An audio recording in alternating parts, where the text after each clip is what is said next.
Il y a près de 2000 ans, aux portes de Jérusalem, un homme, annoncé par des prophètes depuis des millénaires, vient d'être cloué sur une croix. Son nom, Jésus. À sa suite, des hommes vont reprendre sa route et vivre une aventure étonnante et pourtant peu connue. La voici. Je suis la troisième personne de la Trinité. Oui, vous avez entendu, je suis une personne. Eh mais on ne me voit pas. Ah, c'est normal, je suis aussi un esprit. Je souffle aux uns des paroles, aux autres des pensées, je guide leurs actions. Non, non, je n'y comprends rien. J'ai l'air de quoi, moi, le pharisien? Il est ici, avec les pleins pouvoirs des grands prêtres, pour persécuter ceux qui portent le nom de Jésus. Je ne suis pas fou. N'y vais pas. On amuse.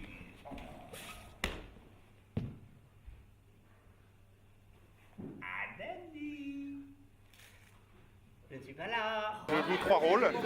Le rôle d'un apôtre, Barthélemy, le rôle d'un sadducéen qui est dans le Sanhédrin, un petit peu violent, donc c'est difficile parce qu'au début je suis apôtre, je suis gentil, puis après je suis un sadducéen et là je suis un homme de loi et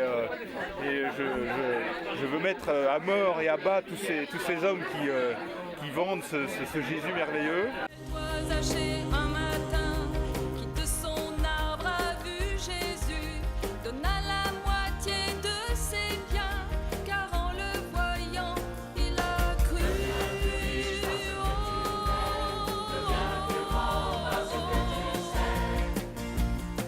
C'est par amour que tu... Dans la vie de tous les jours, je suis chef d'entreprise. Et ici, je suis manutentionnaire, déménageur de Capla, je déplace les décors. Voilà. Rappelle-toi cette pauvre femme qui par la pièce qu'elle donna montra tout l'amour de son âme, car elle n'avait rien d'autre que ça. Prêt pour le martyr ou pas? Bah moi je lapide, donc en fait moi je suis assez combatif là-dessus. Ça va, les cailloux ont bien été préparés, ça va? Oui, absolument, mais alors ce soir on va peut-être viser d'autres personnes, parce qu'il y en a qui n'ont pas bien joué hier, alors on va sans doute se venger, on va voir ce qu'on va faire.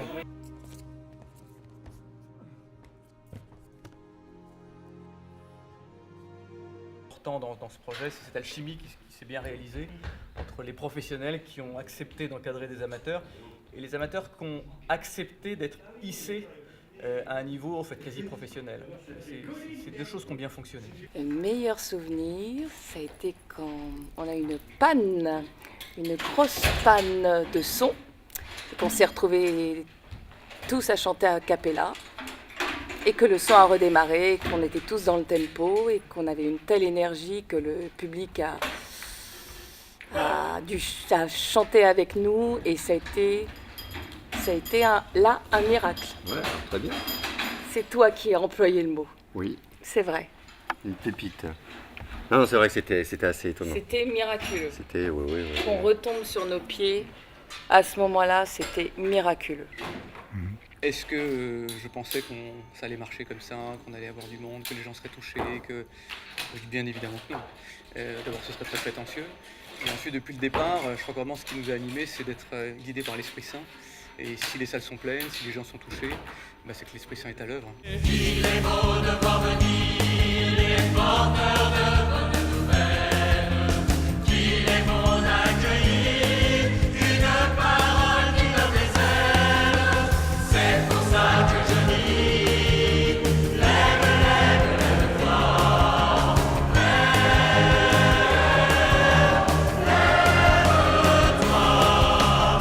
aujourd'hui, Si on en prend plein les yeux, c'est très très beau à voir. Beaucoup de joie, beaucoup d'enthousiasme et en même temps une façon de retracer quelque chose qui est historique, qu'on soit croyant ou non, donc je trouve que c'est un très très beau spectacle. Un beau texte et de belles chansons, enfin très agréable, bon moment. Ça a changé de tout ce qu'on voit habituellement. On revit la vie des apôtres, de l'Église, et on aimerait pouvoir vivre également du même élan. J'ai 20 ans et qui suis pas forcément très messe tous les dimanches, ça m'a vraiment réconciliée et ça m'a appris plein de trucs.